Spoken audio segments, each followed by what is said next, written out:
What up, what up, what up, everybody? Welcome back to Today's the Day with Zack Andersen. Let's get into it. Hey, what's up, everybody? Welcome back to Today's the Day with Zack Andersen. What up, what up, what up? Welcome to Today's the Day. All right, what's up, everybody? Welcome to Today's the Day. Much love to everybody. Today's the day. Right, and in my mind, kind of what I've learned, and all my friends and everyone out here, ADD being like the biggest, most apparent thing that everyone has. It's like, dude, that is like the biggest superpower in the world.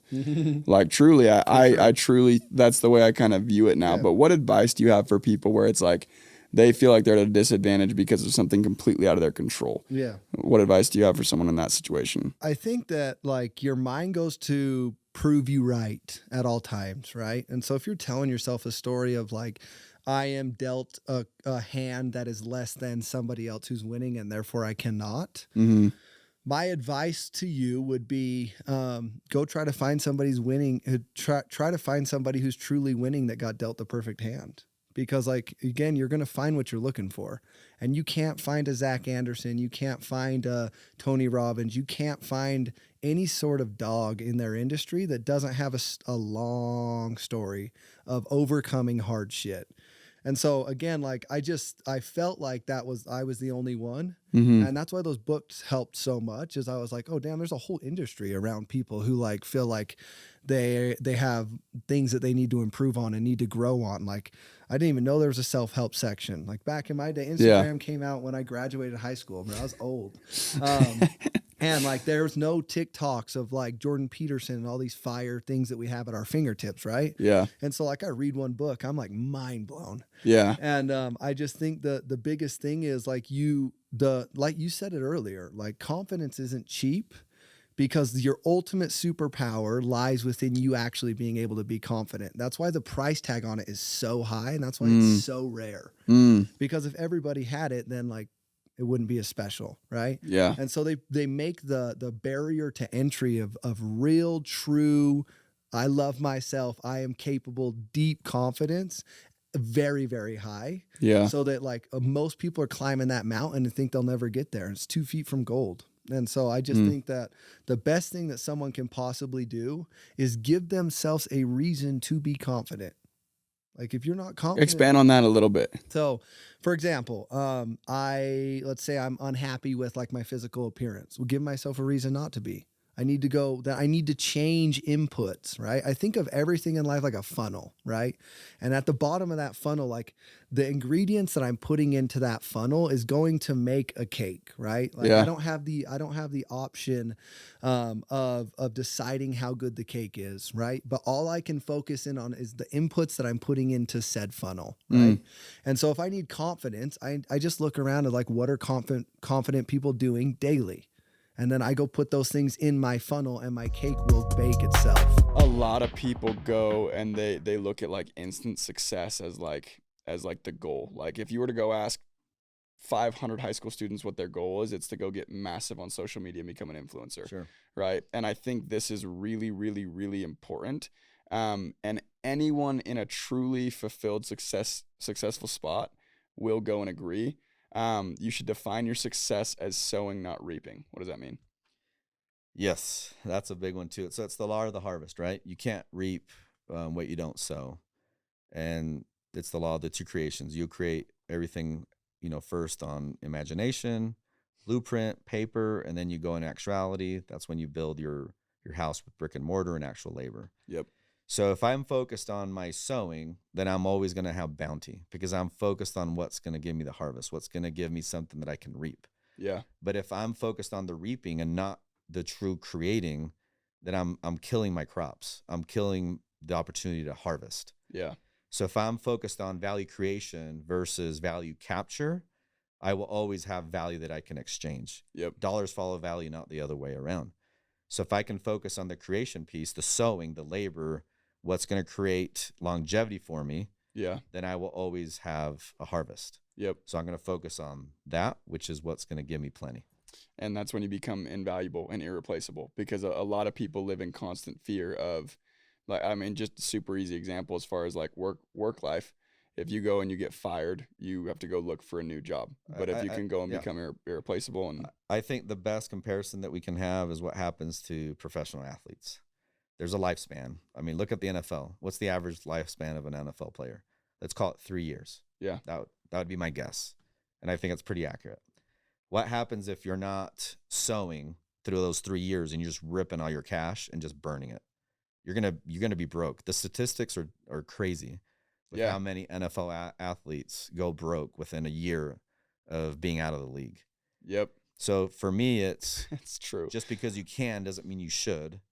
And I would rather be addicted to investing and sowing than addicted to reaping and spending. Yeah. Anybody can buy a gold chain. Anybody can buy shoes. The real flex is having long-term wealth that generates cash flows for seasons and seasons and seasons and seasons. And then that cash flow can then take care of all your liabilities in life.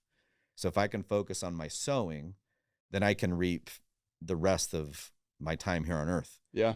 But if I'm creating and reaping the rewards immediately and I'm not allowing them to grow to their potential, then I'm not going to have what I truly want to have. If you look at a tree, Yeah. where's the tree? The roots. It's below the ground. Yeah. There's the mass of the tree is way bigger down there below the soil or in the soil than it is above ground. We just see what we see.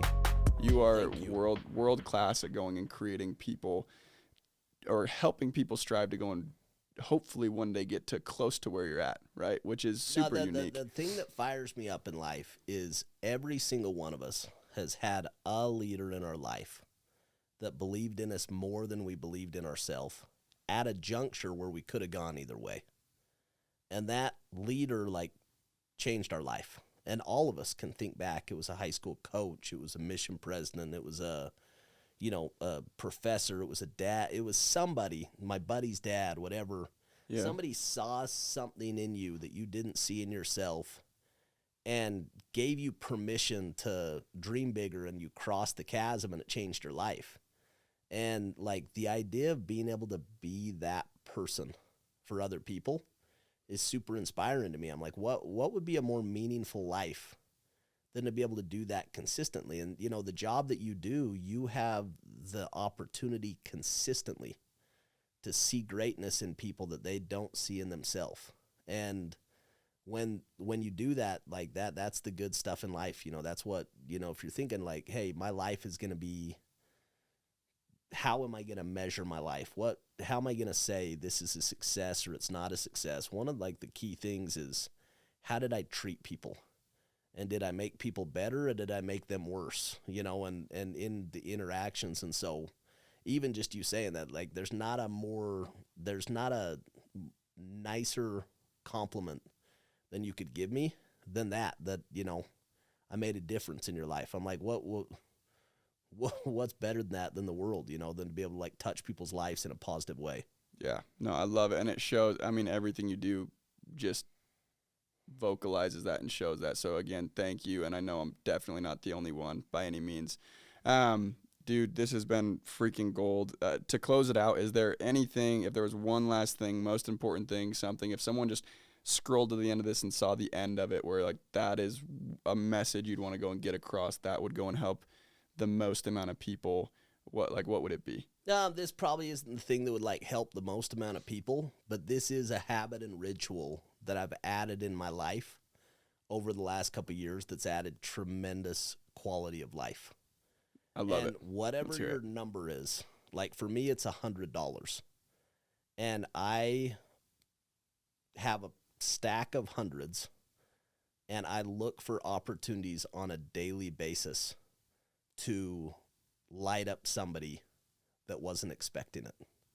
And it has brought so much happiness in my life. And the challenge would be for everybody through this holiday season. You don't need to do it forever, but for 30 days, through the December season, take the number that's right for you, give until it hurts, put it, on your person at all times, and look for opportunities to give it to somebody who's in need, and you're just going to see magic happen in your life. I had a couple of them.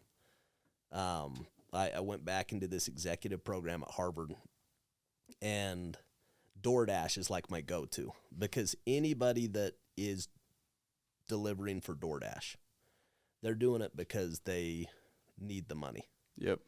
That it's a side hustle to go help them pay the bills or get by. And a lot of times it's somebody that doesn't speak English, that, you know, it's a way for them to make money and have a job without, you know, the requisite skills that a lot of stuff you would need. And so my heart, you know, I could give you 100 DoorDash stories, but I was in Boston, and we ordered some food, and this guy shows up, African-American guy, and he's got his girlfriend or his wife in the front seat. It's Friday night, late. And I just have this impression. I'm like, it's Friday night late, and this guy is delivering. He needs some help. Super cool, gets out. He's talking to me. I said, hey, do you have, like, Venmo? He's like, oh, I don't. I'm like, are you willing to walk, you know, back to my dorm with me? It's kind of a haul. It's probably a block. And he's like, yeah, sure. His girlfriend's in the car, like, what the hell's going on? She's in the front seat, and he walks back with me. And anyway, I had a stack. I gave him $1,000. And I never saw him take it. But you just have this feeling that it's like, you know, God is talking to me. And, you know, I answer. You go answer the call. And I just had this, you know, picture in my mind of him walking back and sitting down, you know, with his girlfriend or his wife and pulling out $1,000. And I don't know what the outcome was, but it can't be bad. You know, if he's delivering, and there's got to be a need that, you know, that's not like a long-term solution, but it is grace, you know. I'm just telling you, if you want some abundance, if you want like good vibes over the holiday, and you want some abundance in your life, dude, I'm a mess. This is actually the good stuff.